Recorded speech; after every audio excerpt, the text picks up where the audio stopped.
Have you ever stood in the middle of a roaring crowd, heart pounding with their laughter, and felt a sudden bone-deep hollowness, like you're the only one who just realized the music stopped? That's the moment the veil tears. That's when a man wakes up and the world he knew turns to smoke in his hands. I remember the exact second it happened to me. It was 2:17 a.m. on a Thursday in July. I was in a group chat with 7 guys I'd known since high school, the kind of thread that never sleeps. Someone posted a meme about adulting being a scam, and the replies flooded in. Fire emojis, facts, same bro.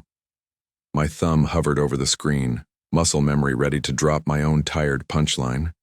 But something cracked open inside my chest. A silent scream. I don't believe this anymore. Not the meme. Not the ritual. Not the endless loop of complaining to feel less alone. I set the phone face down. The room went still, and for the first time in years I cried. Not from pain, but from the terrifying relief of finally seeing.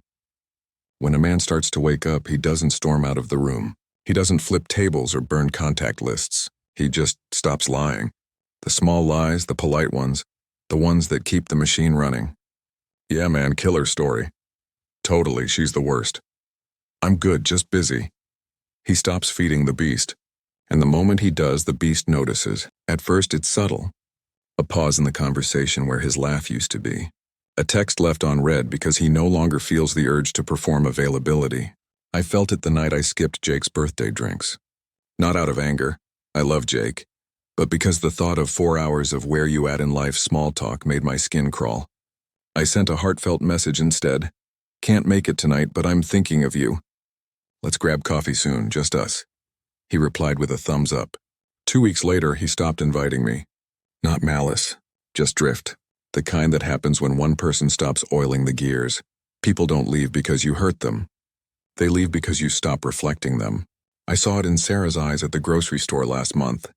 We used to be work besties. Lunch breaks spent dissecting office politics, bonding over eye rolls at Derek's mansplaining. Now I just ask how her dog's doing and mean it. No gossip, no venting.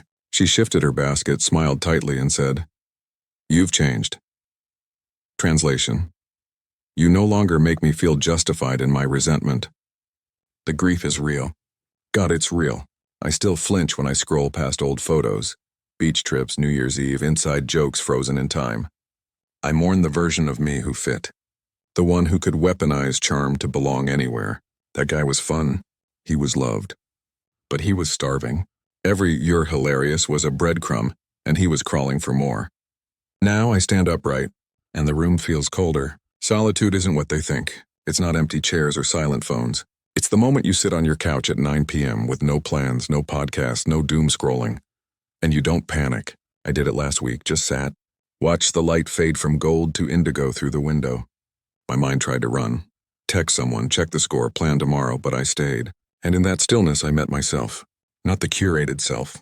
Not the good friend, reliable guy, always down for a beer self. The raw one. The one who's terrified of dying without ever being known. The one who still flinches at silence because it sounds like abandonment. I cried again that night, but softer.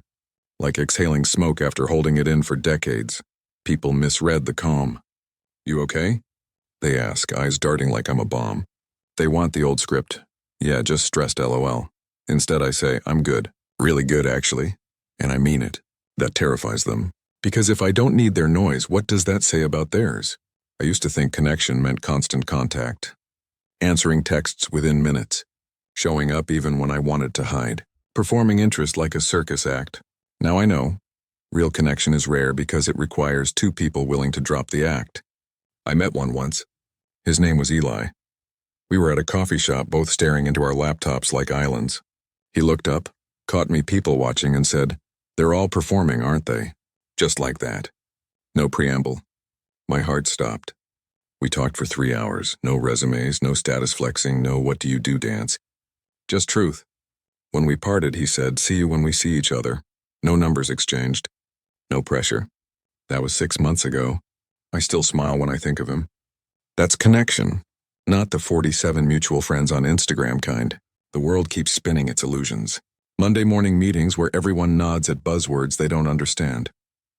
Dating apps where vulnerability is a red flag. Friend groups where dissent is betrayal.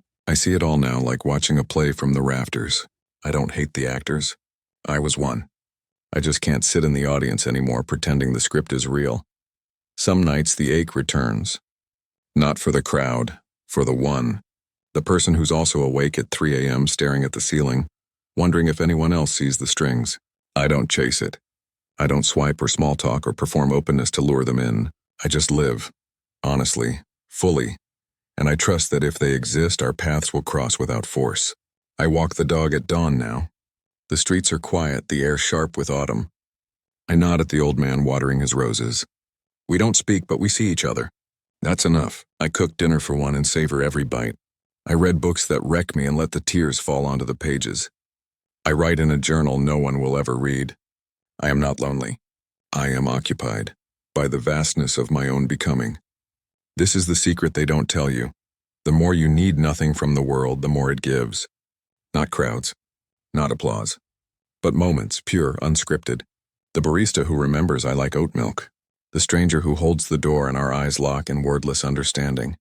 The way the sunset paints my kitchen gold and I whisper thank you to no one and everyone. To the man just waking up, it will hurt. You will lose people you thought were forever. You will sit in silence that feels like drowning. You will question if truth is worth the cost. It is. Because on the other side of the grief is a kind of love they never warned you about. Love for your own unfiltered soul. Love that doesn't negotiate. Love that doesn't perform. Love that says, I am enough exactly as I am, even when no one is watching. So walk, let the distance come. Let the invitations fade. Let the group chats go quiet. You're not losing your life, you're finding it. And when you do, you'll look back at the crowd with tenderness, not contempt. You'll see them the way a parent sees a child mid-tantrum. Not wrong, just asleep. And you'll keep walking, not away from them, but toward the version of you that was always waiting in the silence. One day, you'll realize the solitude was never empty. It was a womb, and you're being born.